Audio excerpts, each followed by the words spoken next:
Bismillahirrahmanirrahim. Assalamualaikum warahmatullahi wabarakatuh. Kembali lagi dengan saya, Reza Resita Dewi, NIM E2019-2221. Saya dari kelas Ekonomi Syariah 5, semester 4, Fakultas Ekonomi dan Bisnis Islam Institut Agama Islam Negeri Jember. Pada kesempatan kali ini, saya akan kembali memberikan penjelasan atau memberikan tanggapan dari video dosen saya, yaitu Bapak Abdul Wadud Nafis LC-MEI selaku dosen pengampu mata kuliah Peradaban Islam dan Islam Nusantara. Nah, pada video kali ini saya akan menjelaskan mengenai pembentukan peradaban Islam periode kenabian. Islam yang diwahyukan oleh Allah kepada Nabi Muhammad SAW telah membawa bangsa Arab yang semula itu terbelakang, jahiliyah, sekarang sudah menjadi bangsa yang semakin maju. Beliau mengembangkan dunia, membina suatu kebudayaan dan juga peradaban yang sangat penting dalam sejarah manusia hingga sekarang. Nah, dalam pembentukan peradaban periode kenabian ini tidak lepas dari dua fase. Yang pertama itu ada fase Mekah, yang kedua itu ada fase Madinah. Kita akan membahas terlebih dahulu mengenai fase Mekah. Fase Mekah itu terdiri dari beberapa tahapan. Yang pertama itu metode dakwah Nabi Muhammad SAW. Nah, dalam metode dakwah ini terdapat 3 metode yang dilakukan oleh Nabi. Yang pertama itu secara diam-diam atau rahasia. Jadi beliau melakukannya secara diam-diam di lingkungan sendiri dan di kalangan rekan-rekannya.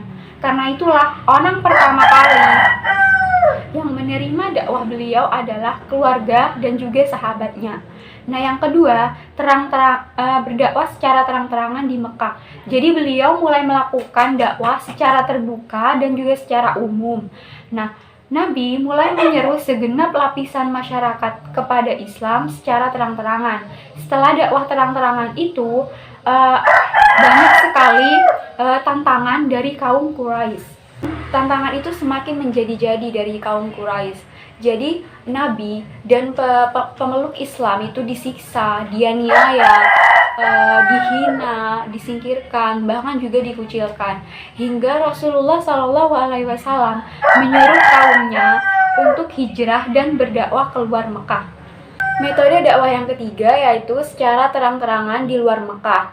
Karena keadaan yang semakin mendesak dan terjadinya tekanan-tekanan, maka Rasulullah SAW memerintahkan kepada kaumnya untuk hijrah dan dakwah ke Habasyah dan juga kota-kota lain di luar Mekah. Nah, yang selanjutnya itu konten dakwah di Mekah. Yang pertama itu ada pendidikan tauhid dalam teori dan praktik. Jadi, mengapa pendidikan tauhid itu perlu? Jadi karena untuk meyakinkan akan keesaan Allah. Yakin bahwa Allah itu satu, Allah itu esa, dan bahwa Allah itu pencipta dari alam semesta ini. Dan yang kedua itu pengajaran Al-Quran.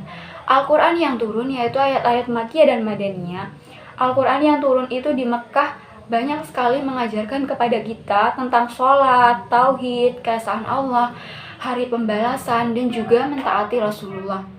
Yang selanjutnya yaitu bentuk-bentuk penolakan dakwah Nabi SAW. Ada 3 bentuk. Yang pertama itu lunak. Jadi lunak itu tidak menerima dakwah Nabi, ya tidak menerima gitu loh, dengan tidak menampakkan kata-kata dan juga sikap yang kasar, apalagi sampai bermain tangan. Jadi hanya menerima ya dengan menerima aja, tidak sampai bermain tangan. Yang kedua yaitu semi lunak. Semi lunak di sini maksudnya menolak dakwah Nabi yang juga diiringi dengan fitnah. Jadi mereka itu membuat isu-isu atau statement yang tidak baik terhadap Nabi Muhammad SAW. Nah, yang ketiga yaitu kasar atau keji. Menolak dengan cara difitnah, bahkan dibilang penyair lah, bahkan Nabi itu sampai mau dibunuh dan juga dilempari oleh kotoran. Yang selanjutnya yaitu faktor-faktor penolakan dakwah Nabi Muhammad SAW. Yang pertama itu di bidang politik kekuasaan. Mereka itu menolak dakwah nabi takut karena akan pengaruh dan kekuasaan yang mereka miliki itu akan hilang manakala menjadi pengikut Rasulullah. Nah, yang kedua yaitu sosial, persamaan derajat sosial. Jadi mereka itu takut jika mereka itu memeluk agama Islam, maka ekonomi dan status ekonomi yang selama ini melekat pada mereka akan memudar. Yang ketiga, agama dan keyakinan. Jadi mereka tidak percaya dengan adanya kebangkitan. Mereka yakin bahwa kebangkitan setelah kematian adalah sesuatu yang tidak logis. Yang keempat yaitu budaya, taklid kepada nenek moyang. Mereka itu berkeyakinan bahwa agama yang benar itu merupakan agama nenek moyangnya, yaitu menyembah berhala, bukan Islam. Nah, yang kelima yaitu yang terakhir, ekonomi. Jadi mereka takut jika mereka memeluk Islam dan mengikuti Nabi, mereka itu keadaan ekonominya akan semakin berkurang dan tidak berkecukupan. Fase yang kedua yaitu fase Madinah. Di fase Madinah itu yang pertama itu sudah mulai mendirikan masjid. Jadi mendirikan masjid itu sebagai sarana beribadah untuk masyarakat. Yang kedua itu mempersaudarakan antara kaum Ansor dan kaum Muhajirin. Jadi sudah membangun ukhuwah Islamiyah.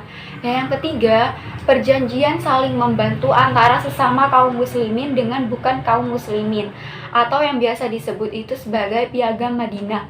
Dan yang keempat, itu meletakkan dasar-dasar politik, ekonomi, dan sosial untuk masyarakat baru. Dan yang kelima, itu mengadakan perjanjian dengan seluruh penduduk Madinah. Dan yang keenam, yang terakhir yaitu memperkuat kekuatan militer. Dan yang selanjutnya, pembentukan peradaban Islam pada masa kenabian. Itu ada 10. Yang pertama itu pembentukan madrasah ilmiah, yaitu diantaranya ada Madrasah Al-Arqam dan juga Madrasah Masjid Nabawi. Yang kedua yaitu Nabi Muhammad SAW sebagai pemimpin. Dan yang ketiga, penerapan syariat Islam. Dan yang keempat, pemeliharaan Al-Quran. Dan yang kelima, peningkatan harkat dan derajat wanita. Jadi yang sebelumnya wanita itu dibunuh, sekarang pada peradaban Islam Nabi itu sudah diangkat harkat dan derajatnya. Dan yang keenam itu pengajaran baca dan tulis. Dan yang ketujuh, pembangunan masjid. Dan yang kedelapan, perkembangan sastra. Dan yang kesembilan, penghapusan perbudakan. Dan yang kesepuluh yang terakhir, pengembangan taktik perang dan diplomasi luar negeri. Mungkin hanya itu yang dapat saya berikan penjelasan. Mohon maaf apabila ada salah kata dan kekurangannya. Semoga bermanfaat bagi kita semua. Wabillahi taufiq wal hidayah. Wassalamualaikum warahmatullahi wabarakatuh.